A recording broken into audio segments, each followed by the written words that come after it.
In the meeting room, just always remember that you're the expert, you know the information, and you know the details better than anyone else in the room. Having a mentor, right? How do you think that can help somebody grow in our field?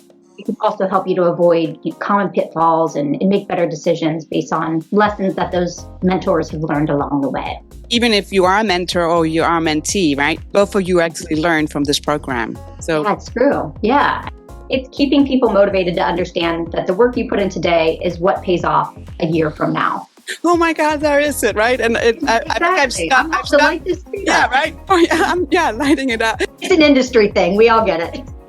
I'm not perfect and I'm still learning. And I believe, and from these meetings, that we actually got a little bit closer because of that. Have you ever wished for someone to guide you through a tough decision? I certainly have. And these moments can be challenging, and that's where a mentorship program can offer invaluable support. You're listening to Leadership Manufacturing Podcast. I'm your host, Sanna Winding. I'm a strategic leader with over 20 years of experience in B2B marketing, product development, and team empowerment. I interview professionals within the manufacturing industry, the distribution sector, and they all share valuable leadership insight and strategies to address the unique challenges in the manufacturing sector. So join me and become a much better leader. In this episode, I sit down with Jessica Knight to discuss her experience as a mentee and how it has shaped her into a more effective leader, both personally and professionally. She shares insight on recognizing the expertise within her team, the importance of active listening, and also innovative ways to run meetings that engage everyone in the decision-making process. So please listen to the full episode and explore how mentorship can truly transform your professional career. Enjoy. I want to welcome Jessica Knight. She's the Vice President of Sales for the Americas at Harwin. And I'm so happy to have you here today, Jessica. Welcome. Yeah, I'm excited to talk with you. Thanks so much for having me, Sanna. Yeah. So I always like to start off because I want to see the passions in people's eyes. So I want to ask you, what do you find excited about the electronics industry? Yeah, I think what many people find exciting, it's really that the electronics industry is helping to shape the future by enabling incredible developments in technology. Yeah. We get to be a part of it, and we get to see it, up close and in person. So that's what excites me. Yeah. I actually recently read a book titled Unit X. I'm not sure if you've heard of it before, but it's all about kind of the futurization of the U.S. military. Yeah. And how the Department of Defense has had a complicated relationship with Silicon Valley. But in recent years, the barrier between these two have been broken down, and it's all about how Silicon's cutting edge technology is protecting our war heroes. Yeah. But throughout this book, they really highlighted state of the art technology developed by, companies that someone like Harwin, my company, has directly supported. Yeah. It just makes you feel so excited to know, you played a small part in something so important. Yeah. And, it's not just about, the mil-aero industry, but I feel, the same about the rapid change and the progress we're seeing in space, medical, and robotics markets as well. Yeah. No, I like it. So in my career early on, I worked for a lighting company that did street lights back in Denmark. When I see it now, if I'm on the road, right, suddenly I'm like, oh my God, there is it, right? And I think I've stopped. Yeah, right. Oh, yeah, I'm lighting it up. But it's so funny because I'm like I don't say it too much if I have the family around me because they're like, oh no, she's doing it again, right? I'm just inside. I'm just like, yes, It's an industry thing. We all get it. Good. I am a nerd. No. Good. So I invited you here, right? Because I want to talk about mentorship. So first I want to ask you, so by having a mentor, right? How do you think that can help somebody grow in our field? Yeah, in our industry in particular, I think it's very important because it's multifaceted, it's dynamic. There's a lot of different career paths that you can go down. And oftentimes those paths can feel intimidating, just due to the technical nature of some of the products that we develop, manufacture, market, and sell. Yeah. So having a mentor can help you discover new areas of interest and help you to, kind of guide you down a path that might lead to bigger and better opportunities. Yeah. We can also help you to avoid common pitfalls and make better decisions based on lessons that those mentors have learned along the way. Yeah. Yeah. So how do you find one, or how do you look for a mentor, or maybe if you want to be a mentee, that fit your style or maybe your career goals? Right. And there's, I think, two different ways to go about it. The first would be, more of an informal mentorship. And that would be just looking internally at your company for someone that you maybe respect and admire. And there's a lot that you can gain from an internal mentorship. They have, direct understanding of your current position and the ultimate career path that you can take. And there's really good perspective that can be gained from that. Yeah. But there's also the more formal route. And the easiest route to that would be to look towards like different nonprofit organizations or industry organizations that have formal mentorship programs. Or Yeah. even if you, have gone to a university, oftentimes there's universities out there that have mentorship programs. Yeah. And you joined the mentorship program with Women in Electronics, right? I did, yeah. So Tell that's me an more about avenue that that one. I went down, and Yeah. I decided to participate because I heard how amazing their mentorship program was. And now that I've participated, I can confirm it was a really, really amazing experience. Yeah. But ultimately, the reason I decided to participate is because I've spent my career in the electronic industry working for the same company. And again, it's been an incredible experience, Yeah. but really I've kind of only learned and been taught from one perspective. So Yeah. I thought there could be a lot to gain from being partnered with someone outside of my organization, but from the same industry. Yeah. And that's how We United structures it. They have men and women from across the industry, all from different companies, different positions, different levels. And then they have kind of a panel of people who research those applicants' information and then partner them with the perfect person who's really going to connect with them and have the best kind of mentor-mentee relationship. Yeah. So I've heard that even if you are a mentor or you are a mentee, right? Both of you actually learn from this program. So yeah, it's true. Yeah. I mean, you go into it thinking that the mentee is going to take away the most, but there's so much that you can learn from a mentor. And as a mentor, it can really help you to develop your, active listening skills, yeah. and help you just to become a stronger leader. Yeah. So what's if you have to pick like two things from the program that still sits in you or you remember every week? What's that? Yeah. So I was partnered with just the perfect person. And really my goals going in were to become a stronger and more strategic leader. She provided me with just countless advice in accordance with those goals that I had set, but also just in terms of, being a mom and being a working mom who travels and, different different things like going into a meeting room and feeling as confident as you possibly can. Yeah. So for me, some of the bigger takeaways, one being from the mom perspective, is that, she taught me that being away from home in the long run can teach your children to be self-sufficient and independent. Yeah. And you should feel good about that. Yeah. She actually kind of had the same situation as me. She had a young son at the time. She was traveling a lot, and now he is on his way to being a doctor. Oh, wow. So yeah, it just made me feel really good about, the potential future of my son, that I'm out there providing for him and helping him to turn into the best person he can. Yeah. But from a professional aspect, my biggest takeaway, one of my favorite things that she taught me was that in the meeting room, just always remember that you're the expert, you know the information, and you know the details better than anyone else in the room, so that you can be, ultimately your most confident self. Yeah. Yeah. Don't doubt yourself. I want to comment on the mom hat here as well, because I'm a mom too. And I've learned, because when my kids were small as well, I actually took, I think maybe a year or maybe it was 9 months off, just staying home. And I just couldn't do it. I was just not, it was just not every day. I needed something else. And then I felt bad that I needed to work, right? I needed something else to have, and not just the kids. There's always going to be that mom guilt hiding in the background. Right. You have to do what's right for you, because ultimately a happy you makes for a happy home life. Yeah, and that's what I wanted to say, right? I'm like, if they need a happy mom and they need a happy mom, I needed to be both things. I needed to be out and working and also be the happy mom and the happy wife. But but it's not easy for everyone. I totally get it. But you just need to navigate and find where you fit in, right? I think that's the best advice you can have for that. Hey, I'm just pausing the episode for a few seconds because I want to make sure that we have a newsletter. So sign up on leadershipinmanufacturing.com, and we send out when there's a new episode, if we have some news, or if we have a new blog. So sign up today.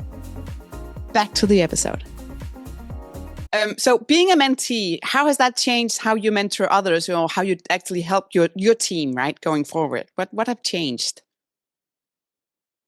Yeah, really, it's equipped me with better tools and methods to effectively mentor and lead my team, I would say. So I kind of understand what the most important aspect of being a mentor is, and it's really to ask the right questions and to listen actively so that you Yeah, can respond with, the most insightful information, yeah. rather than being that one to do all the talking and, provide advice based on your assumptions about what that person might need.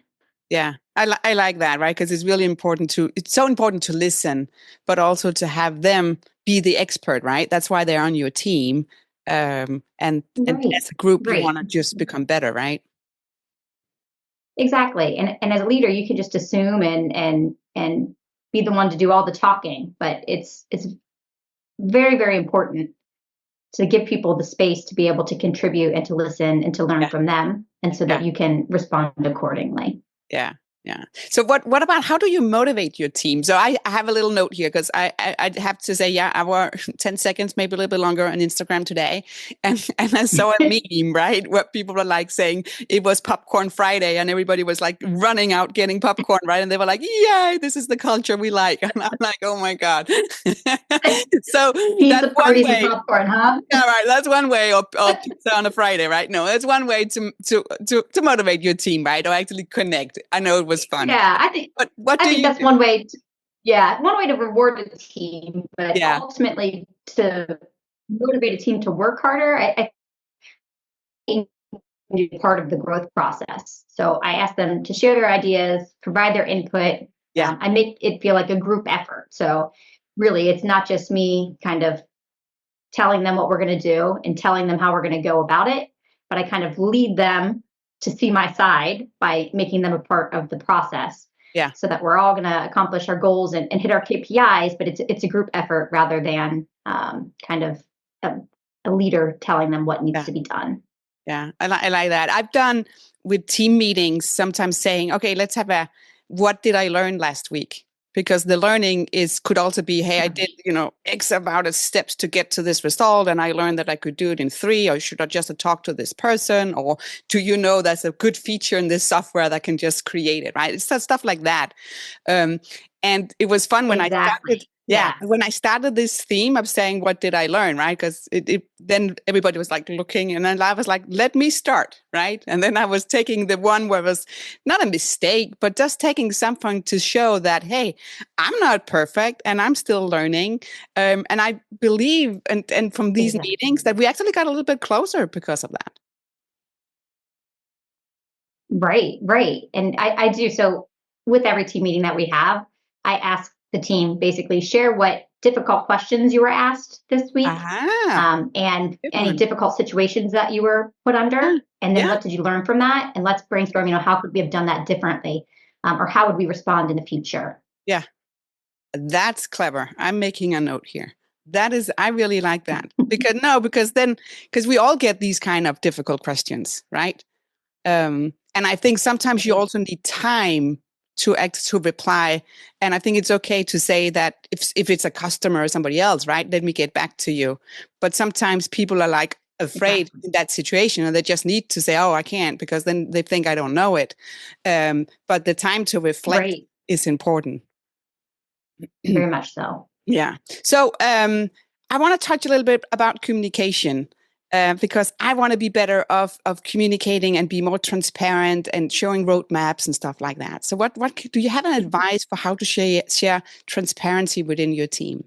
Yeah, I mean, it's important, I think, to communicate regularly, because sometimes if you let too much time go in between, things are forgotten about, important messages aren't kept. So staying on that regular cadence is very important. Yeah. But also, we always have kind of our end goal, and that's what we start our meetings with. And then I kind of lead from that end goal and explain, what's taken place this over the course of this last week, Yeah. that's going to help us get towards that end goal. So we're always kind of looking at the bigger picture and making sure that we're communicating the important information that's going to ultimately lead us to our end goal. Yeah. I like that. Yeah, it's important. And sometimes, as well as you just said, right? repeating, even though if you're sitting there and saying, oh my God, I'm saying it over and over and over. But we do need to get that reminder or make sure that we are on the same page, right? That nothing has changed. So that's important. What about industry trends? I want to hear, how do you stay up to what's happening within the industry, and then also make sure that you actually share this information with your team or within the organization? Right. Well, I mean, I read a lot to stay informed about the industry, but I learn the most by going out and visiting customers and seeing the latest trends in person. And that's, I think, by kind of seeing it in person and actually being able to kind of take away from real life experience, it's easier to be able to share that with your team. Yeah. Yeah, it's a much better experience if you can touch I kind the of product, right? Yeah. Yeah. Yeah. So I'm kind of on the fun side of the business, I think. And that's what I love about being in sales is you're the front line. But much as I really involve my team in the growth process, I also rely heavily on them for, them to share their insights and what they're seeing in the field, because they have the closest view on, the latest developments and the latest trends in the market. And so, we end every team meeting with, back to, talking about having a young son, we end every team meeting with show and share. Yeah. So everyone shares the latest developments and the latest, happenings from their region. So that's how we stay on top of it. That's good. I like. So how long are your meetings? Usually just an hour. I mean, sometimes we'll run over if there's a lot to show and share. Yeah. But everyone's busy. So, we have to keep it in a constrained manner. I like that, because by having everybody included in that way, also nobody can sit and saying, oh, I'm just sitting on my phone or on my computer in the corner, right? Exactly. Very interactive. Yeah. Everybody has to be on their toes. So I like that. I really like that. One more question I have here is how have your then leadership, how has that changed over the last couple of years? Because there's been disruptions in all kind of ways, right? Is in the world and how we work together. So if you look, what have changed? It's harder to lead in a softer market, I would say, to keep people motivated when, we all know that the industry is trending down at the moment. We know things are going to look up in 2025, right? Yeah, it will go up. So really, it's keeping people motivated to understand that the work you put in today is what pays off a year from now. Yeah. So I would say kind of earlier in my career, it was very much me doing the talking. Again, me being the one to set the goals and to tell people what we need to do. But as I've progressed and as I've learned, especially from some of the mentors that I've been taking notes from, really, I set the goals. I see the bigger picture. Yeah. I help to lead my team to that end destination, but I let them to help guide and I let them contribute. And it's much more of a team effort now, I would say, than it was in kind of the beginning of my leadership journey. Yeah, I like that, because that's also a part of the company culture, right? If you have that feeling that you are part of the company and have something to say, and there's a seat at that table.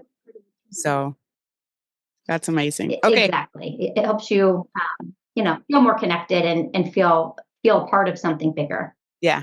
Yeah. Which is important, right? Because it's like we all have our different passions for the work we do. And it's so important that when you get up in the morning that you know why you're here, right? And have that goal and being part of something. I think that's important for me. If that's a newcomer, the day might be hard, you still look forward. Yeah, right. Yeah, it's not every day is the same, which is also, I think it's great, right? If it was just the same, maybe, that's not for me. Things has to be a little bit different, but we're all different. If there's a newcomer coming into the industry, maybe outside of the industry, because we also see people just changing chairs, right, within the different companies. But somebody comes from the outside, what kind of advice would you give this person? That you're really joining an amazing industry with so much potential, but there are so many different paths that you can go down, and that it might be intimidating, but really, if you have the right work ethic and the right personality, you can learn some of the technical aspects that are required, to be successful in the electronic industry. I'll just ask the next question here, because the last question I have, if you have to give yourself an advice like 15 years ago, what will that be? Yeah, okay, that's a tough one, Sana. I guess it would be really just, don't be afraid of the unknown. Because 15 years ago, I was just starting out my career. I really didn't know, I didn't have an end goal in mind at that time. But I would tell myself, don't be afraid of the unknown because your work ethic and really your commitment to self-development, it's what's going to help you succeed and what's going to help you stand out. Yeah. But I would also just tell myself, find the electronic industry sooner. Yeah. Right. find an Yeah. find an industry that you can believe in and that you enjoy, Yeah. and then let your career path go from there. So Yeah. find a community and an industry that you believe in, and then from there, there's going to be opportunities that will develop. Yeah. I like that. It's funny because the industry is huge. But sometimes if I talk to people, if it's on the airplane, right, or if it's friends, they're like, where do you work, right? Or what are you doing? Exactly. What do you Yeah. do? When I Yeah. say I sell electronic components, people look at me like, Yeah. and then immediately don't want to talk about it. Yeah. Yeah. Right. Yeah. They're like, okay, So we'll do something interesting, though. else. There really is. So many exciting things happening. No, but it's good. I think it's good that we are highlighting that this is an awesome industry, and also just to loop it back to the beginning, right, where we are saying we're so proud of the end products that comes out, that we will love to share these. So Jessica, thank you so much for being on today. We did have a little trouble, so if anybody is watching it when we go live, that we will cut something out because we had some connections issues, but that is live and we worked it out. So thank you so much. We live in. Thank you for listening to this episode. I love that you're here. And as you can hear, I have a passion for this podcast. So I want to make sure that you're staying in the loop. Please check out leadershipmanufacturing.com. We have a newsletter there. Sign up for it so you are in the loop. And as well, make sure that you check out our YouTube channel, which is called Leadership in Manufacturing. Make sure you subscribe because then you will get a lot more information and great details to become this much better leader. So check it out. We're on Facebook and Instagram as well, if that's where you want to scroll with your fingers. So check it out. We're like all over. But remember, stay curious, keep learning.